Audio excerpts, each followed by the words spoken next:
नमस्कार, मैं हूं विकास सुगीजा और आप देख रहे हैं अब तक टाइम। दोस्तों, हम पहुंचे हैं निसिंग के गांव डाचर के अंदर और आपको बता दें डाचर गुरुद्वारा है जो गुरुद्वारा साहिब, वहां पर एक सम्मेलन का आयोजित किया गया है और समूची जनजाति के लिए एक आवाज़ उठाई गई है। और ये आवाज़ आपको बता दें, आवाज़ ये है कि जिन भी बंदियों की 20 साल की सजा कंप्लीट हो चुकी है उनको रिहा करने की मांग उठाई जा रही है। सभी जातियों को एक छतरी के नीचे, एक बैनर के नीचे आने का एक कार्यक्रम शुरू हो चुका है और हमारे साथ जुड़ेंगे हरपाल सिंह जलमाना।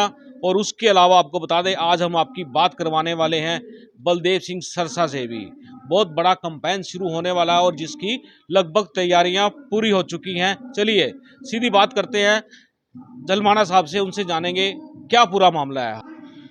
दोस्तों, हमारे साथ जुड़ चुके हैं हरपाल सिंह जलमाना, उनसे जानते हैं हरपाल जी किस तरह का ये सम्मेलन बुलाया गया है, आखिरकार मांग क्या है। ਵਾਹਿਗੁਰੂ जी का खालसा वाहिगुरू जी की फतेह। ਅੱਜ ਦਾ ਸਾਡਾ ਸੰਮੇਲਨ ਜਿਹੜਾ ਹੈ ਉਹ ਜਿਸ ਤਰ੍ਹਾਂ ਪਿਛਲੀ 10 ਅਗਸਤ ਤੋਂ ਲੈ ਕੇ ਪੜਾਂ ਦਰ ਪੜਾਂ ਜੋ ਵੀ ਅਸੀਂ ਮੀਟਿੰਗਸ ਕਰ ਰਹੇ ਹਾਂ, ਜਿਹਦੇ 'ਚ ਅੱਜ ਸਾਡੀ ਚੌਥੀ ਮੀਟਿੰਗ ਹੈ।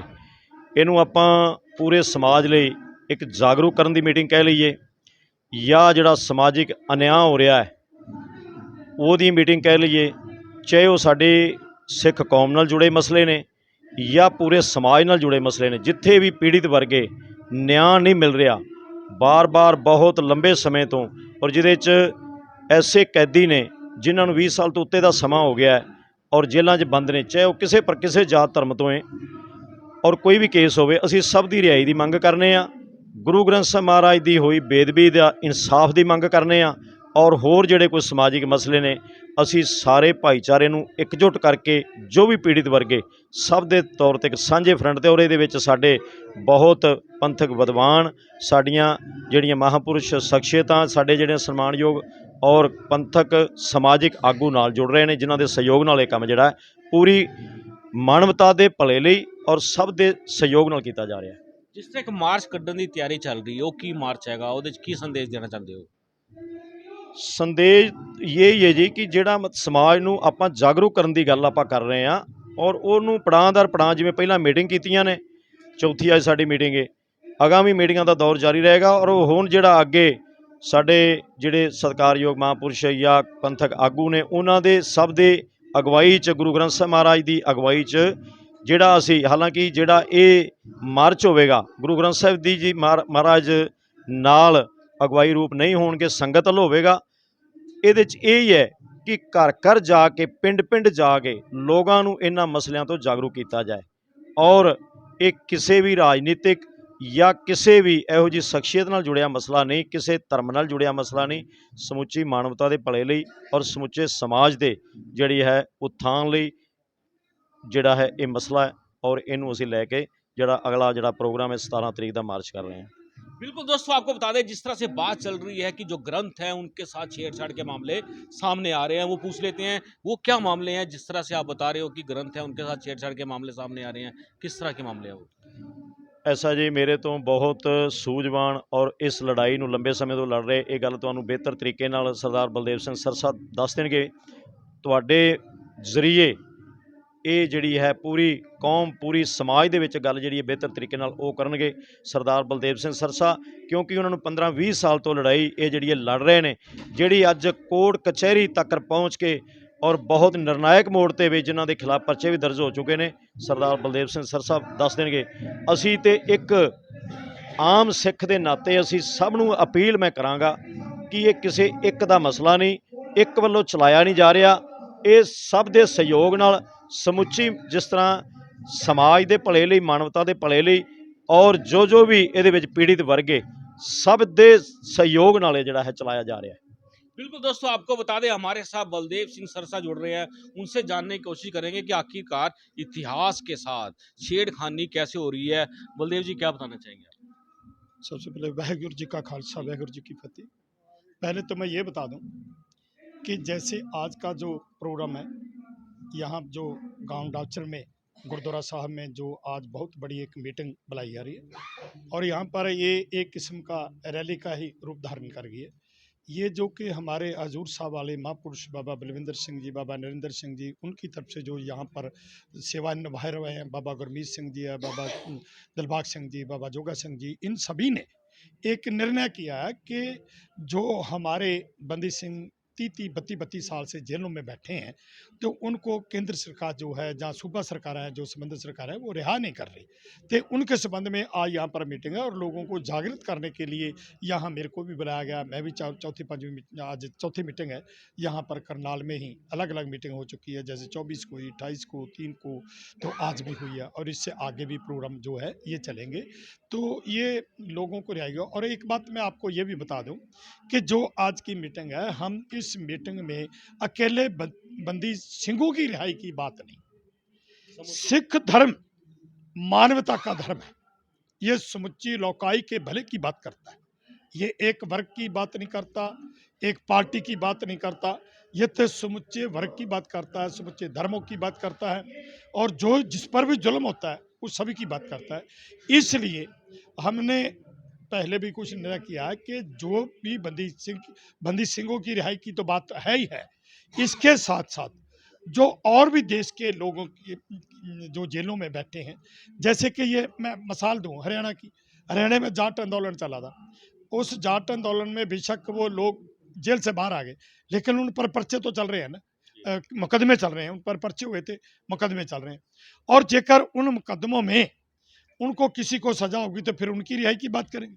हम ये चाहते हैं कि जो ऐसे राजनीतिक तौर पे जो पर्चे दर्ज किए जाते हैं, जो लोगों के भले की बात करते हैं, उन पर जो भी नाजायज पर्चे हैं, उनको सभी को वो पर्चे रद्द किए जाए और आने वाले समय में कोई भी रहा ना। हम सभी लोगों की रिहाई की बात करते हैं। और जो बात करिए आपने इतिहास की, इतिहास जो हमारा इतिहास है, ये सिख धर्म के पहले गुरु नानक पातशाह। जो लोग सिख धर्म को देखना नहीं चाहते, बर्दाश्त नहीं करते, उनकी एक ही एलर्जी है उनके दिमाग में कि जो सिख है ये मतलब कि एक अलग कौम है की बात करते हैं। तो इनको इस बात से हटाया जाए कि अलग कौम ये नहीं है। इसलिए वो हमारे इतिहास को बिगाड़ रहे हैं।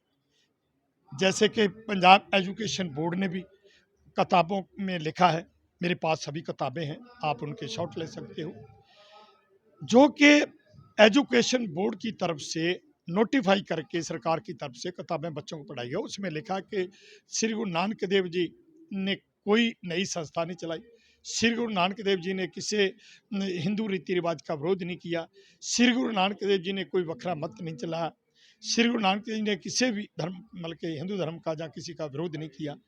लेकिन जो ये विरोध नहीं किया तो फिर मेरा सवाल था कि उन्होंने फिर पहले सबसे पहले जनेऊ क्यों नहीं पहने? पहले गुरु सिख धर्म जो है ये एक अलग धर्म है और ये पहले गुरु तो जनेऊ नहीं पहनते। और नामे गुरु जनेऊ जब उतरता है जबरदस्ती तो उसके आगे जाके मतलब रुक जाते, छाती तान के टक जाते और उनके लिए शहादत देते हैं कि जबरदस्ती हम उतरने नहीं देंगे। इसलिए ये सिख धर्म जो है बिल्कुल अलग धर्म है। तो इसके इतिहास को पंजाब के स्कूलों में और जैसे जो अलग अलग संप्रदाय हैं, एक नामधारी संप्रदाय है वो भी अपना अलग चला रहे हैं। वो गुरु गोविंद सिंह के बाद कहते हैं कि हमारी को गद्दी दिया गुरु जी ने, वो अपनी गद्दी अलग चला रहे हैं। गुरु नानक से लेकर गुरु गोविंद सिंह, उसके बाद वो अपने गुरुओं को नाम लेते हैं और श्री गुरु ग्रंथ साहब का वो निरादर भी करते हैं। निरादर कैसे करते हैं कि जब श्री गुरु ग्रंथ साहब का प्रकाश होता है तो उसके एक तरफ वो बैठता है जो अपने आप को गुरु कहलाता है, उसके ऊपर एक छत्र है तो उस पर एक आदमी चौर जला रहा है। गुरु ग्रंथ साहब पर चौर तो जलाया नहीं जा रहा, तो उस आदमी पर जलाया जा रहा है। ये एक मतलब कि अलग किस्म का वो अपना प्रपंच चला रहे हैं, जिसको हम डम्मी गुरु कहते हैं। मतलब कि वो देहधारी गुरु डम अपना चला रहे हैं, वो भी हमारे ऊपर कर रहे हैं। इसी तरह श्रोमणी गुरुद्वारा प्रबंधक कमेटी ये सिखों की एक नामवर संस्था है और जिसकी जिम्मेवारी ये है कि इसने जो गुरु की गोलक है उसकी सेवा संभाल करनी और वो गुरु की गोलक का जो पैसा है वो सही ढंग से उसकी वरतों करनी। लोड़वंदों की सहायता करनी, गुरुद्वारों की सेवा संभाल करनी, सिक्खी का प्रचार व प्रसार करना, अच्छी अच्छी पुस्तकें लिखाकर तो वो बच्चों में बांटनी, पढ़ने वालों को देनी। लेकिन उन्होंने भी जो किताबें जो लिखी है वो बहुत गलत लिखी है।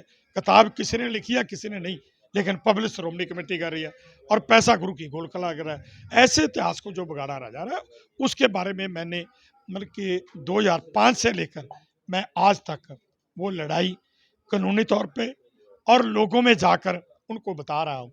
तो आज वो लड़ाई बहुत ही निर्णायक जो पड़ा है उसमें पहुंच चुकी है। जिस तरह से आप कह रहे हैं कि ये श्रोमणी गुरुद्वारा प्रबंधक कमेटी है गलत काम कर रही है, वो सही ढंग से काम नहीं कर रही है, उसके लिए आप लोगों का क्या एक्शन लाना है? बिल्कुल, हम लोगों को देखो, श्रोमणी गुरुद्वारा प्रबंधक कमेटी की जो चोन है वो वोटों से होती है और उसमें वोट है जो वो केवल सिख ही डालता है। हम लोगों को समझा रहे हैं, जागृत कर रहे हैं कि जो पहले जो श्रोमणी गुरुद्वारा प्रबंधक कमेटी जिसकी चोन लोगों ने की है, वो अपने कर्तव्य नहीं कर, अपने फर्ज नहीं निभा रहे, तो उन्होंने ये गलत काम किए, इसलिए उनको हटाया जाए। आने वाले समय में कोई अच्छे आदमी जो गुरमत के धारणी हो, जो सही सिक्खी सोच रखते हो, उन लोगों को लाया जाए और इनको बदला जाए। ये जिस तरह से अलग से कमेटी बनाने की बात चल रही है, पीछे घोषणा हुई है, काफी पीसी भी हुई है, वो क्या मामला है? ये कौन सी अलग की थोड़ा सा निर्णय करो। शिरोमणि गुरुद्वारा प्रबंधक कमेटी से अलग एक यूनिट तैयार करने की बात की जा रही है। नहीं, जो हरियाणा की बात करते हो, जहाँ मतलब हरियाणा की बात करें। हाँ, हरियाणा की बात करो ना। हरियाणा की। देखिए, जो हरियाणा की बात है, हरियाणा की मांग उठी कि हरियाणा की गुरुद्वारा कमेटी जो अलग बननी चाहिए। सवाल ये है कि ये हरियाणा के सिख वही हैं जो पहले श्रोमणी गुरुद्वारा प्रबंधक कमेटी की इलेक्शन होती थी तो वहां से जिस आदमी को खिलारा जाता था उस आदमी की चोट करते थे। लेकिन हुआ क्या कि हरियाणा के सिखों के जो अधिकार बढ़ते थे, जो उनके मन के हिस्सा बनता था, जो फर्ज थे श्रोमणी गुरुद्वारा प्रबंधक कमेटी के कि हरियाणा के जो सिखों के जो हक है उनको दिए जाए। यहाँ पर आपको शायद पता या नहीं, जैसे कि गुरुद्वारों में मुलाजिम रखे जाते हैं, अब भी जो बहुत से मुलाजिम भेदभाव की बात आ रही है, जो पंजाब के थे और अब कुछ मुलाजिम हरियाणा के आ रहे हैं। जेकर हरियाणा के सिखों को बराबर रखा जाता तो ये आवाज ना उठती, सिक्खी का प्रचार और प्रसार अच्छे ढंग से होता। और मैं एक बात और भी बड़ी आपको बताना चाहता हूं कि जो हरियाणा के श्रोमणी गुरुद्वारा प्रबंधक कमेटी के मेंबर थे, उनके पावर ही कोई नहीं थी। जैसे कि पंजाब के जितने श्रोमणी कमेटी के मेंबर हैं, वो जो भी कोई जैसे पाकिस्तान के गुरुद्वारों की यात्रा के लिए जाते हैं, तो श्रोमणी कमेटी का जो मेंबर है वो 4 आदमियों की सिफारिश करके उनको पाकिस्तान गुरुद्वारों के दर्शनों के लिए भेज सकता है। और जो पंजाब हरियाणा का श्रोमणी कमेटी मेंबर था, उसके पास ये पावर ही नहीं थी। आप मानते हो कि आपस में जो सिखों का इंटीरियर मैटर है, उसको लेकर काफी बड़ा नुकसान हो रहा है? ये क्यों हो रहा है? ये सिर्फ एक ही परिवार है, प्रकाश सिंह बादल, जिसने गुरु की गोलक की दुर्वरतों करी, गुरु की जमीनें उन्होंने संभाली और जो पैसा था वो सारा अपने लिए उसने बताया। जा उसके जो तले चट, मैं तो स्पष्ट कहूंगा, जो उसके तले चट थे, उन लोगों को जो उसके जोड़ी चौक थे, जो उसके जी हजूरिये थे, उसका या तो रिश्तेदार था या उसको कमाई करने वाला, उसका मतलब कि तिजोरियां भरने वाला आदमी थे, जो गुरु की गोलकों की चोरी करके उसके घर पहुंचाते थे, जो उसके काम करते थे, उन लोगों को ही उन्होंने मतलब के साथ में लिया, बाकी सिखों को अनदेखा किया। जबकि श्रोमणी गुरुद्वारा प्रबंधक कमेटी की जिम्मेवारी बनती है कि पूरे संसार में जहां भी कोई सिख रहता है वहां सबकी देखभाल करना और किसी के ऊपर भी कोई मुसीबत आ जाए उसके पास पहुंचना, वो श्रोमणी गुरुद्वारा प्रबंधक कमेटी की जिम्मेवारी बनती थी।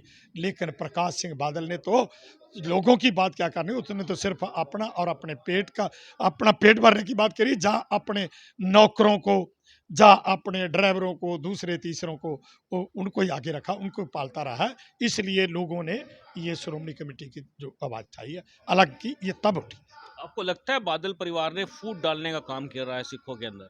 डाले का काम नहीं किया, फूट डाली है। और इसने लोगों को गुरु ग्रंथ से तोड़कर, इसने डमी गुरु है जो, उनको इसने जो है हर तरह की सहूलत दी है, उनको आगे लाने का काम किया है। मैं जबानी नहीं कहता, मैं उसकी मिसाल देता हूँ, मेरे पास सबूत है। जैसे कि श्री गुरु नानक देव यूनिवर्सिटी है, उस यूनिवर्सिटी में सतगुरु राम सिंह चेयर स्थापित की गई 1999 में। सतगुरु शब्द हम गुरु नानक से लेकर गुरु गोविंद सिंह दास गुरु साहिबान, उसके उपरंत गुरु ग्रंथ साहब के बगैर किसी को सतगुरु शब्द से बगैर हम इसके बगैर और किसी को संबोधन नहीं कर सकते। लेकिन इसने एक देहधारी गुरु को प्रमोट करने के लिए वहां पर सतगुरु राम सिंह चेयर स्थापित की। इन्होंने राधा स्वामी के पास जाकर उसके साथ अपने बेटे के साले का जो उनसे रिश्ता करवाया, और जो जितनी फैसिलिटी उनको दी है वो उसको दी है। इसी तरह निरंकारियों के पास, ये गुरमीत राम रहीम के पास, ये तो इन्हें अपना वोट बैंक बनाने के लिए सिक्खी सिद्धांतों का ग्रहण किया। और यही कारण फूट क्या डालनी थी, इसने तो सिख कौम को जो बलिया मेट करने का काम जो किया है। क्या एक्शन प्लान क्या है, क्या करने वाले हो आप इनके खिलाफ? हमारा तो चल रहा है, कोई नया नहीं है। मैं ये बता रहा हूं आपको कि 2005 से मैंने शुरू किया था, उस वक्त को मेरी बात सुनने वाला ही नहीं था।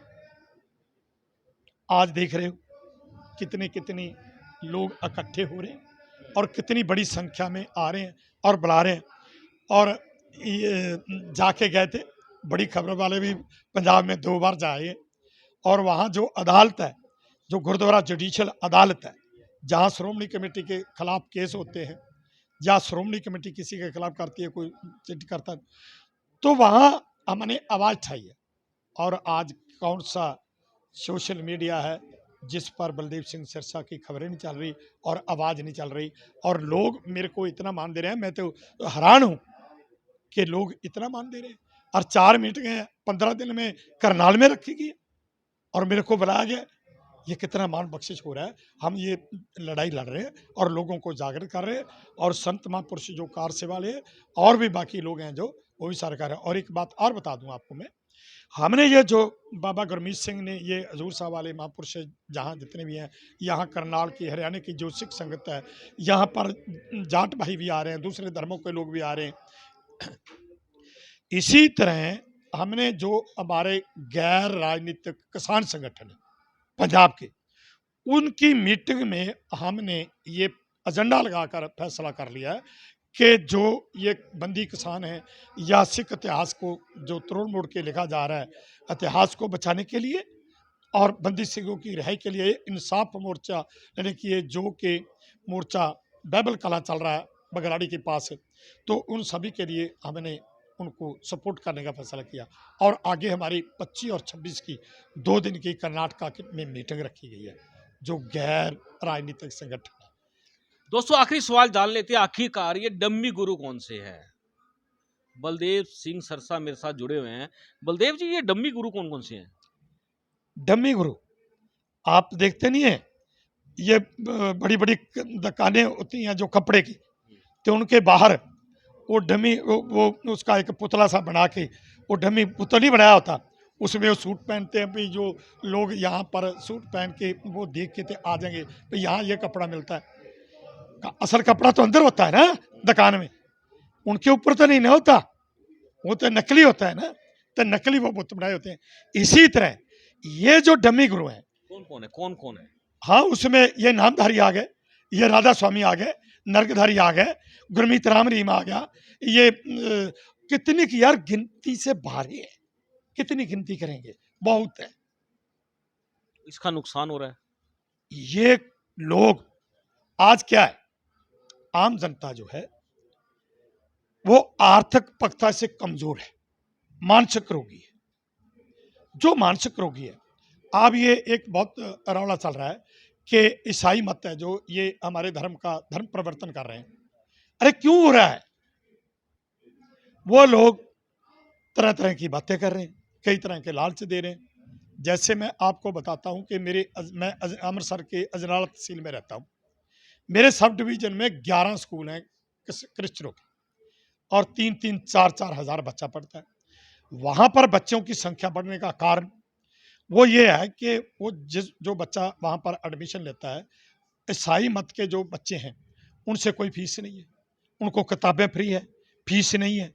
और उनके जो परिवार है, यहाँ तक है वो कहते हैं, उनके जो स्कूल के इंचार्ज हैं, प्रिंसिपल वगैरह, तो वो कहते हैं कि आप जो आयतवार को उनकी जो प्रेयर होती है, उस प्रेयर में जिस हिंदू दूसरे ईसाई मत के दूसरे धर्मों का बच्चा वहां पर पढ़ता उनके स्कूलों में, और वो प्रेयर वाले दिन आ जाए, तो उससे आधी फीस हो जाएगी।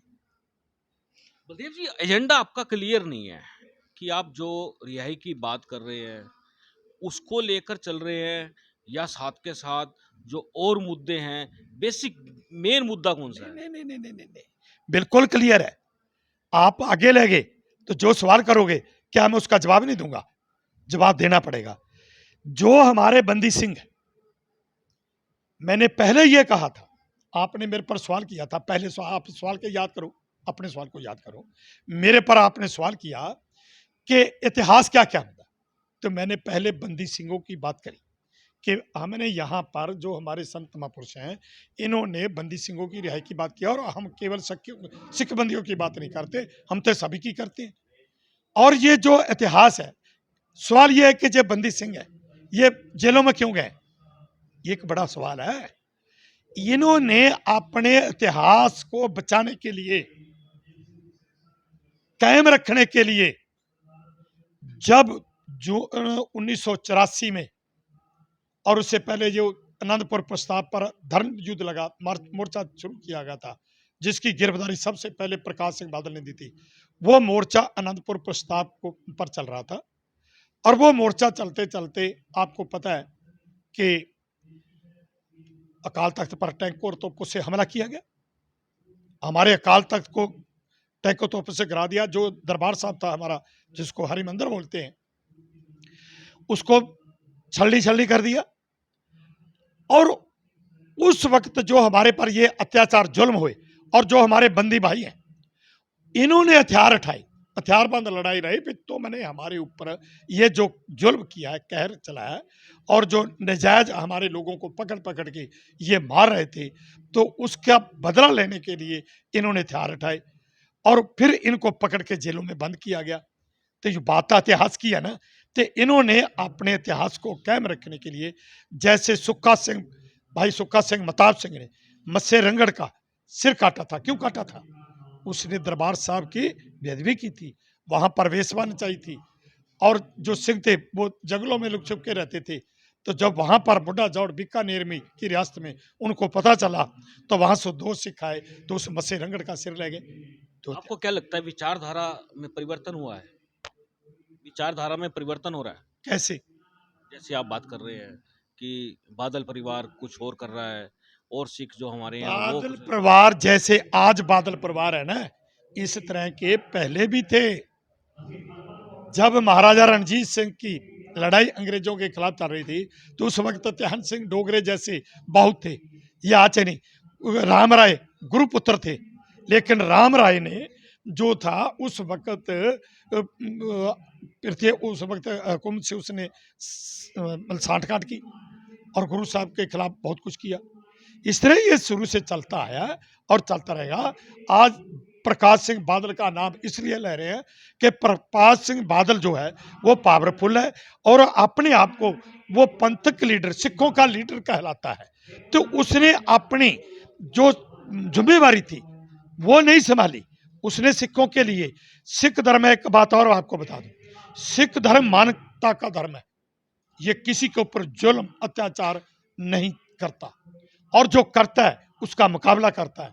ये गुरु काल से लेकर आज तक चलता आ रहा है। और प्रकाश सिंह बादल जालिम लोगों को सहयोग करता है, और जो मजलूम है, जो सिख हक की लड़ाई लड़ते हैं, उनकी खिलाफ करता है। ये बात है। चलिए, आपने हमसे बात किया, बहुत बहुत धन्यवाद है। शुक्रिया, थैंक यू। आप गया, लेकिन एक बात है, जो बात मैंने आपसे करी है और आपने मेरे पर सवाल किए, क्या ये सारी की सारी बात लोगों तक पहुंच जाएगी? कोशिश रहेगी, हम चलाएंगे, पहुंचेगी, और वो लोग किस तरह से उसको लेंगे वो मैं आपको अंत में बताऊंगा। और हमारा प्रयास है किसी भी तरह की कोई भी करप्शन इस खबर में होने वाली नहीं है। हम बिल्कुल। आपका शुक्रिया अदा करते हैं और मैं स्टेज पर भी कहा था, आज ही नहीं पहले भी कहते हैं, और जब सिंगू बॉर्डर पे और गाजीपुर बॉर्डरों पे भी बोलते थे कि उस वक्त सोशल मीडिया ने हमारे आंदोलन को सिरे पर पहुंचाया और मोदी को झुकाया। आप लोगों की बदौलत हम ये भी चाहते हैं कि आज भी आप लोग हमारा सहयोग दें। आपका बहुत बहुत शुक्रिया, आपने टाइम निकाला, मेरे पास आए, मेरे से बातचीत करिए। हम चाहते हैं कि लोगों तक जो सच्चाई है वो पहुंचे और लोग सच्चाई के साथ चलकर जुल्म का मुकाबला करें और जो मनुष्य के कर्तव्य हैं वो हम करें। हम एक मनुष्य हैं, मनुष्य का मतलब है कि हर एक की मतलब कि जो सच की आवाज़ उठाना, जुल्म के खिलाफ डटना, ये हमारा सिख धर्म का एक कर्तव्य है और हमारे को सिखाया भी गया और आगे भी हम चलते रहें। Thank you. बिल्कुल दोस्तों, आगे भी चलते रहेंगे और पीछे भी देखते रहेंगे और उसके बाद आगे बढ़ते चले जाएंगे। इस खबर को बड़े ध्यान से सुनना। 84 का मुद्दा आज भी पूरी तरह से गर्म है और विषय क्या है, विषय को समझना आप लोगों का काम है और मेरा काम है बिल्कुल ब्रीफ कर देना। अब बात चल रही है तो उसको समझना आप लोगों का काम है। मेरे साथ और जुड़ गए साथी जुड़ गए हैं, सिंह साहब है, उनसे जानना चाहूँगा। सिंह साहब, पूरा परिचय क्या अपना? मेरा गांव रुखसाना है जी। मैं एक्स सरपंच जोध सिंह मेरा नाम है। यहाँ डाचर के साथ ही मेरा गांव लगता है। आपने जो सवाल जैसे पूछ रहे हैं, आज का विषय है हमारा यहाँ एकत्र होने का। हमारी न्यायपालिका एक है, हिंदुस्तान की न्यायपालिका एक है, उसके कानून की हम सब पालना करते हैं। आज भी जिस विषय पे हम इकट्ठे हुए हैं, हम न्यायपालिका के आदेश की कदर करते हैं, इज्जत करते हैं, सम्मान करते हैं। और आज यहाँ पर जैसे सरदार बलदेव सिंह जी सरसा या बाबा जी ने या जिन्होंने भी ये प्रोग्राम को लिखा है, उनका मकसद किसी एक मजहब से नहीं है, समुच्ची मानवता से है। हम समुच्ची मानवता के जितने भी लोगों के साथ न्यायपालिका का अपमान हो रहा है, क्योंकि जिन लोगों को न्यायपालिका ने सजा दी है, हमारे न्यायपालिका का कानून है, जो आदमी जेल में पुलिस बंद करती है और 90 दिन के लिए अगर उसका चालान पेश नहीं होता तो उस आदमी को बेल देनी चाहिए, उसको बेल पे रिहा करना चाहिए। अगर बेल पे रिहा नहीं करते तो हमारी हिंदुस्तान की न्यायपालिका का अपमान है, उल्लंघन है। और जिन लोगों को न्यायपालिका ने सजा दी है, अगर उन्होंने अपनी सजा पूरी कर ली है तो उसके बाद उनको रिहा कर देना चाहिए। तो हमारा आज का विषय, सिर्फ मैं ज़्यादा ना बोलूं, हम न्यायपालिका के अनुसार अपनी बात को समुच्चे हिंदुस्तान के लोगों तक पहुंचाना चाहते हैं कि ये जो अपमान हो रहा है ये सुप्रीम कोर्ट का अपमान है, हमारी न्यायपालिका का अपमान है। बलदेव सिंह सरसा जो उपराला कर रहे हैं या बाबा गुरमीत सिंह जी उपराला कर रहे हैं, हम सब सहयोगी हैं। इसलिए सहयोग कर रहे हैं, हमारा किसी एक धर्म से नहीं, हमारा समुच्चे जिन जिन लोग बंदियों के साथ अन्याय हो रहा है उन बंदियों को रिहा करने के लिए हम अपनी आवाज़ न्यायपालिका तक पहुंचाना चाहते हैं और समुच्चे हिंदुस्तान के लोगों को ये बताना चाहते हैं, हिंदुस्तान को पावरफुल बनाना है तो एक ही कानून काम करेगा, सबके लिए एक ही रहना चाहिए। अगर हिंदुस्तान को अखंडित रखना है तो न्यायपालिका का कानून का पालन करना पड़ेगा। अगर न्यायपालिका के कानून का पालन करना है तो जो 35-35, 36-36 साल से लोग बंदी हैं उन लोगों को रिहा किया जाए। मेरा ये विषय है। गुरदेव सिंह संधू, पिंड महमल, सरपंच साहब का ਇਹ ਵੇ ਜੀ ਸਾਡੀ ਇਹੀ ਮੰਗ ਹੈ ਵੀ ਸਾਡੇ ਜਿਹੜੇ ਬੰਦੇ ਨੇ ਸਜ਼ਾ ਕੱਟ ਬੈਠੇ ਨੇ, ਸਜ਼ਾ ਉਹਨਾਂ ਦੀ ਪੂਰੀ ਹੋ ਗਈ ਹੈ। ਸਜ਼ਾ ਪੂਰੀ ਹੋਣ ਤੋਂ ਬਾਅਦ ਵੀ ਛੱਡ ਰਹੇ ਉਹਨਾਂ ਨੂੰ, ਇਹ ਛੱਡਣ। ਸਾਨੂੰ ਸਰਕਾਰ ਨਾਲ ਕੋਈ ਨਾਰਾਜ਼ਗੀ ਨਹੀਂ, ਨਾ ਮੋਦੀ ਸਾਹਿਬ ਨਾਲ ਨਾਰਾਜ਼ ਆ ਕੋਈ, ਨਹੀਂ ਤਾਂ ਅਸੀਂ ਫਿਰ ਉਸ ਅੱਗੇ ਜਾਮ ਲਾਵਾਂਗੇ, ਦਿੱਲੀ ਜਾਵਾਂਗੇ, ਚੋਖਾ ਪਵਾੜਾ ਪਏਗਾ। ਇਹ ਸਰਕਾਰ ਜਿਹੜੀ ਸਾਡੀ ਸੁਣਾਈ ਕਰੇ, ਅਸੀਂ ਤਾਂ ਖੁਸ਼ ਹਾਂ। ਸਾਡੇ ਬੰਦੇ ਰਿਹਾ ਕਰਦਾ, ਸਜ਼ਾ ਕੱਟ ਬੈਠੇ ਨੇ, 35-35 ਸਾਲ ਅੰਦਰ ਹੋ ਗਏ ਨੇ। ਸਜ਼ਾ ਜਿਹੜੀ ਹੁੰਦੀ ਹੈ, ਜਿਹੜੀ ਸਜ਼ਾ ਬੰਦਾ ਕੱਟਦਾ ਉਹਨੂੰ 20 ਸਾਲ ਸਜ਼ਾ ਹੋ ਜਾਂਦੀ ਹੈ, ਉਹ ਕੱਟ ਬੈਠੇ ਨੇ। ਸਰਸੇ ਵਾਲਾ ਜਿਹੜਾ ਬਾਬਾ ਸੀ ਰਾਮ ਰਹੀਮ, ਉਹ ਪਰੋਲ 'ਚ ਆਇਆ, ਇਹ ਅੱਜ ਤੱਕ ਪਰੋਲ 'ਚ ਵੀ ਨਹੀਂ ਆਏ। ਇਹਨਾਂ ਕੀ ਮਾੜਾ ਕੀਤਾ? ਉਹਨੇ ਹਨੀਪ੍ਰੀਤ ਵੀ ਰੱਖੀ ਹੈ, ਜਨਾਨੀ ਵੀ ਰੱਖੀ ਹੈ, ਬੜੇ ਬੜੇ ਮਾੜੇ ਕਦਮ ਕੀਤੇ ਨੇ ਉਹਨੇ। ਉਹਨੂੰ ਖੱਟਰ ਨੇ ਬਾਹਰ ਕੱਢਿਆ, ਮੋਦੀ ਵੀ ਕੱਢਿਆ, ਸਿਰਫ ਵੋਟਾਂ ਲੈਣ ਵਾਸਤੇ। ਸਾਡੇ ਕੋਲ ਸਾਡਾ ਸਿੱਖ ਸਮਾਜ ਜਿਹੜਾ ਹੈ, ਇਹਨਾਂ ਦੀ ਸੁਣਾਈ ਨਹੀਂ ਹੁੰਦੀ। ਇਹ ਸਾਨੂੰ ਮਾੜਾ ਸਮਝਦੇ ਨੇ। ਕੁਰਬਾਨੀਆਂ ਸਾਡੀਆਂ ਨੇ, ਸਾਡੀ ਸੁਣਾਈ ਨਹੀਂ ਹੁੰਦੀ। ਅਸੀਂ ਹੁਣ ਤਾਂ ਇਕੱਠੇ ਹੋਣਾ, ਸਿੱਖ ਸਮਾਜ ਦਾ ਸਾਰਾ ਸਾਡਾ ਇਕੱਠਾ ਹੋਣ ਡਿਆ। ਰਿਹਾਈ ਕਰਾ ਕੇ ਛੱਡਣੀ ਆ, ਰਿਹਾਈ ਨਾ ਹੋ ਗਿਆ ਤਾਂ ਕੰਮ ਖਰਾਬ ਹੋਏਗਾ, ਰਿਹਾਈ ਕਰ ਦੇਣਗੇ ਤਾਂ ਠੀਕ ਰਹਿਣਗੇ। ਕਿੰਨੇ ਬੰਦੇ ਅੰਦਰ ਨੇ ਜੀ? ਇਹ ਬੰਦੇ ਸਾਡੇ ਨੇ 40-50 ਚੋਖੇ ਬੰਦੇ ਨੇ, ਸਰਦਾਰ ਹਰੜ ਜ਼ਿਲ੍ਹਾ ਨੂੰ ਡੱਕੇ ਨੇ, ਉਹ ਦੱਸਾਂਗੇ ਜਿੰਨੇ ਸਾਡੇ ਬੰਦੇ ਹਨ ਨੇ। ਜਿਹੜੀ ਸਿਆਸਤ ਹੋ ਜਾਂਦੀ ਹੈ ਵਿੱਚ, ਸਿਆਸਤ ਤੋਂ ਬਾਹਰ ਅਸੀਂ, ਸਾਨੂੰ ਸਿਆਸਤ ਨਾਲ ਕੋਈ ਮਤਲਬ ਨਹੀਂ। ਸਿਆਸਤ ਵਾਲੇ ਬੰਦੇ ਬੋਲ ਜਾਂਦੇ ਨੇ ਉਹਨਾਂ ਦਾ ਸਾਨੂੰ ਕੋਈ ਕਨੈਕਸ਼ਨ ਨਹੀਂ ਉਹਨਾਂ ਨਾਲ, ਸਾਡਾ ਮਤਲਬ ਨਹੀਂ ਸਿਆਸਤ ਨਾਲ ਕੋਈ। ਸਾਨੂੰ ਤਾਂ ਰਿਹਾਈ ਨਾਲ ਮਤਲਬ ਇਹਨਾਂ ਦਾ, ਬੇਰਿਹਾ ਹੋ ਜਾਣ, ਆਪਣੇ ਬੱਚਿਆਂ 'ਚ ਬਹਿਣ, ਕੋਈ ਨੁਕਸਾਨ ਜਦੋਂ ਬੰਬ ਵੱਜਾ, ਬੰਬ ਨਾਲ ਉਹ ਮਾਰਿਆ ਗਿਆ, ਇਹਨਾਂ ਦੂਜਿਆਂ ਰਿਹਾਈ ਕਦੀ ਹੋ ਰਹੀ ਹੈ? ਜਗਤਾਰ ਸਿੰਘ ਹਵਾਰੇ ਵਰਗੇ ਨੇ, ਇਹ ਤਾਂ ਵਿਚਾਰੇ ਫਰੀ ਫਸੇ ਨੇ, ਇਹ ਤਾਂ ਫਰੀ ਦੇ ਫਸੇ ਨੇ। ਹੁਣ ਆਪਣਾ ਉੱਥੇ ਜਿਹੜਾ ਸਾਡਾ ਕੇਜਰੀਵਾਲ ਸਾਈਨ ਕਰ ਦੇਣ ਅਤੇ ਸਾਡਾ ਭੁੱਲਰ ਸਾਹਿਬ ਜਿਹੜੇ ਉਹ ਬਾਹਰ ਆਉਂਦੇ ਨੇ, ਸਵੇਰੇ ਸਾਈਨ ਤੁਹਾਡੇ ਨੇ, ਭੁੱਲਰ ਸਾਹਿਬ ਉਸ ਟਾਈਮ ਬਾਹਰ ਆ ਜਾਂਦੇ ਨੇ, ਕੇਜਰੀਵਾਲ ਸਾਈਨ ਕਰਦੇ ਤੇ। ਸਾਨੂੰ ਸਰਕਾਰਾਂ ਜਿਹੜੀਆਂ ਸਾਰੀਆਂ ਦਾਲ ਆਉਂਦੀਆਂ ਨੇ, ਭਗਵੰਤ ਮਾਨ ਆ ਕੇ ਮੈਂ ਬੰਦੇ ਰਿਹਾ ਕਰਾਂਗਾ, ਉਹਨੇ ਸਾਡੀ ਸੁਣਦਾ ਪਿਆ ਹੁਣ। ਇਹ ਕਰਕੇ ਸਾਡੇ ਰਿਹਾ ਕਰ ਦੇਣ, ਬਹੁਤ ਵਧੀਆ ਰਹੇਗਾ। ਨਹੀਂ ਤੇ ਜਿੰਨੀ ਸਿੱਖ ਕੌਮ ਸਾਰੀ ਭੁੜਕੀ ਬੈਠੀ ਹੈ, ਸਭ ਦੇ ਅੰਦਰ ਗੁੱਸਾ ਹੈ ਵੀ ਸਾਡੇ ਜਾਣ ਬੁੱਝ ਕੇ ਬੰਦੇ ਸਾਡੇ ਸਜ਼ਾ ਕੱਟ ਬੈਠੇ। ਜੇ ਸਜ਼ਾ ਨਹੀਂ ਕੱਟੀ ਇਹਦਾ ਜਵਾਬ ਦੇਣ ਸਾਨੂੰ। ਆ ਕਰ ਦਿੰਦੇ ਨੇ, ਫਿਰ ਕੀ ਕਰੋਗੇ? ਆਪਣੇ ਘਰ ਬਹਿਣ ਕੇ ਰਾਣ ਬੱਚਿਆਂ ਦੇ ਚੋਰ ਕਿਸ ਤਰ੍ਹਾਂ ਕੀ ਬੁੱਢੇ ਹੋ ਗਏ ਨੇ ਵਿਚਾਰੇ ਅੰਦਰ ਹੀ ਉਹਦੇ, ਆਪਣੇ ਘਰ ਬਹਿਣ ਕੇ ਉਹਨਾਂ ਨੇ ਕੀ ਕਰਨਾ ਹੈ? ਉਹਨਾਂ ਕੋਲ ਜ਼ਮੀਨਾਂ ਜਾਇਦਾਦਾਂ ਖੁੱਲੀਆਂ ਨੇ, ਆਪਣੇ ਘਰ ਮੌਜ ਲੈਣਗੇ, ਆਪਣੇ ਨਾਮ ਜਪਣਗੇ। ਆਪਣੇ ਕੋਲ ਬੱਚੇ ਉਹਨਾਂ ਦੇ ਬੁੱਢੇ ਹੋ ਗਏ ਨੇ, ਮਾਂ ਪਿਓ ਉਹਨਾਂ ਦੇ ਮਰ ਗਏ ਨੇ, ਉਹਨਾਂ ਪਿੱਛੇ ਜਾਣ ਵਾਲਾ ਕੋਈ ਹੈ ਨਹੀਂ, ਮੁਲਾਕਾਤ ਉਹਨਾਂ ਹੁੰਦੀ ਨਹੀਂ। ਇਸ ਗੱਲ ਤੋਂ ਸਾਰੇ ਰੋਸ ਕਰਕੇ, ਸਾਰੀ ਜਿੰਨੀ ਸਿੱਖ ਕੌਮ ਹੈ ਸਭ ਇਸ ਗੱਲ ਤੋਂ ਰੋਸ ਕਰ ਬੈਠੀ ਹੈ। ਹੁਣ ਅਸੀਂ ਗੁਰੂ ਘਰ ਵਿੱਚ ਕਰਨੇ ਆ ਇਕੱਠੇ, ਦੁਨੀਆ ਇਕੱਠੀ ਹੋਣ ਡਈ ਹੈ, ਸਮਾਜ ਇਕੱਠਾ ਹੋਣ ਡਿਆ।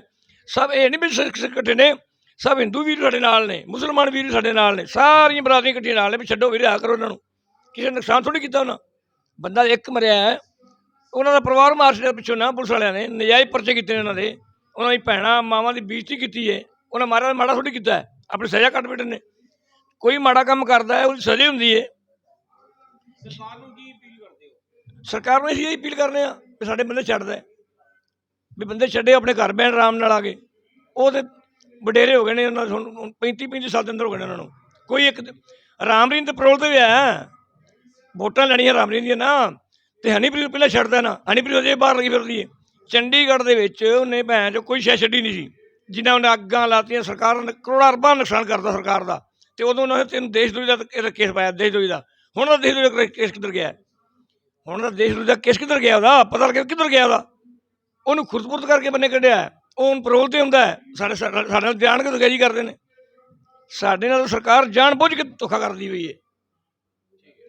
ਵਾਹਿਗੁਰੂ ਜੀ ਕਾ ਖਾਲਸਾ, ਵਾਹਿਗੁਰੂ ਜੀ ਕੀ ਫਤਿਹ। ਮੈਂ ਗੁਲਜ਼ਾਰ ਸੰਗਠਨਪੁਰ ਸਾਬਕਾ ਪ੍ਰਧਾਨ ਗੁਰਦੁਆਰਾ, ਅਤੇ ਹੁਣ ਇਸ ਟਾਈਮ ਮੈਂ ਆਪਣਾ ਸੰਧ ਹਲਕੇ ਦਾ ਬਲਾਕ ਦਾ ਉਪ ਪ੍ਰਧਾਨ ਹਾਂ, ਕਿਸਾਨ ਯੂਨੀਅਨ, ਭਾਰਤੀ ਕਿਸਾਨ ਯੂਨੀਅਨ ਮਾਨ ਡਕੇਤ ਦਾ। ਅਤੇ ਅੱਜ ਇੱਥੇ ਡਾਚਰ ਦੇ ਵਿੱਚ ਬਾਬੇ ਗੁਰਮੀਤ ਸਿੰਘ ਨੇ ਅੱਗੇ 3 ਇਕੱਠ ਕਰ ਚੁੱਕਾ ਸੀ, ਜੋ ਸਾਡੇ ਸਿੱਖ ਕੈਦ ਤੋਂ ਜ਼ਿਆਦਾ ਜੇਲ੍ਹਾਂ ਦੇ ਵਿੱਚ ਨੇ, ਜੋ ਇੱਕ ਹਿੰਦੁਸਤਾਨ ਦਾ ਕਾਨੂੰਨ ਦੇ ਹਿਸਾਬ ਨਾਲ ਜਿੰਨੀ ਸਜ਼ਾ ਹੁੰਦੀ ਉਨੀ ਉਹ ਉਸ ਹਿਸਾਬ ਨਾਲ ਰਹਿਣਾ ਚਾਹੀਦਾ, ਉਹ ਜ਼ਿਆਦਾ ਟਾਈਮ ਕਰ ਚੁੱਕੇ ਨੇ, ਅਤੇ ਉਹਨਾਂ ਵਾਸਤੇ ਅੱਜ ਇਕੱਠ ਕੀਤਾ ਹੈ। ਅਤੇ ਇੱਕ ਜਿਹੜਾ ਗੁਰੂ ਘਰ ਦੀ ਗ੍ਰੰਥਾਂ ਦੀ ਬੇਅਦਬੀ ਕਰਦੇ ਨੇ, ਉਹਨਾਂ ਨੂੰ ਸਜ਼ਾ ਦਿਵਾਉਣ ਵਾਸਤੇ ਇਹ 2 ਵਿਸ਼ਿਆਂ 'ਤੇ ਬਾਬਾ ਗੁਰਮੀਤ ਸਿੰਘ ਦੀ ਰਾਏ ਮਨੈਤਾ ਨਾਲ ਇਕੱਠ ਹੋਇਆ ਹੈ। ਅਤੇ ਇਹਦੇ 'ਤੇ ਸਰਕਾਰ ਨੂੰ ਅਸੀਂ ਅਪੀਲ ਕਰਨੇ ਆ ਵੀ ਉਹ ਸਜ਼ਾ ਕੱਟ ਚੁੱਕੇ ਨੇ, ਉਹਨਾਂ ਨੂੰ ਜੇਲ੍ਹਾਂ ਤੋਂ ਰਿਹਾ ਕੀਤਾ ਜਾਏ। ਉਹ ਤਾਂ ਹੁਣ ਵਡੇਰੇ ਹੋ ਗਏ ਨੇ, ਅਤੇ ਆਪਣੇ ਘਰ ਅਮਨ ਚੈਨ ਨਾਲ ਬਹਿਣਗੇ, ਅਤੇ ਅਸੀਂ ਵੀ ਸਰਕਾਰ ਨਾਲ ਸ਼ਾਂਤੀ ਨਾਲ ਪਿਆਰ ਨਾਲ ਰਹਾਂਗੇ, ਅਤੇ ਸਰਕਾਰ ਉਹਨਾਂ ਨੂੰ ਬਾਹਰ ਕੱਢ ਦੇ। एक देश, एक न्यायपालिका और एक तरह से जो न्याय होता है सबके साथ, सभी जातियां एक है, और एक जो न्यायपालिका का काम है उस पर अनुसरण हो जाना चाहिए। आप देख रहे हैं अब तक टाइम्स गांव डाचर से। मैं हूं विकास सुगीजा अपने साथी रिकेश के साथ। नमस्कार, जय हिंद, जय Bharat. This is important for you and your loved ones. Choose a policy today from Star Health Insurance. This is important for you and your loved ones. Choose a policy today from Star Health Insurance.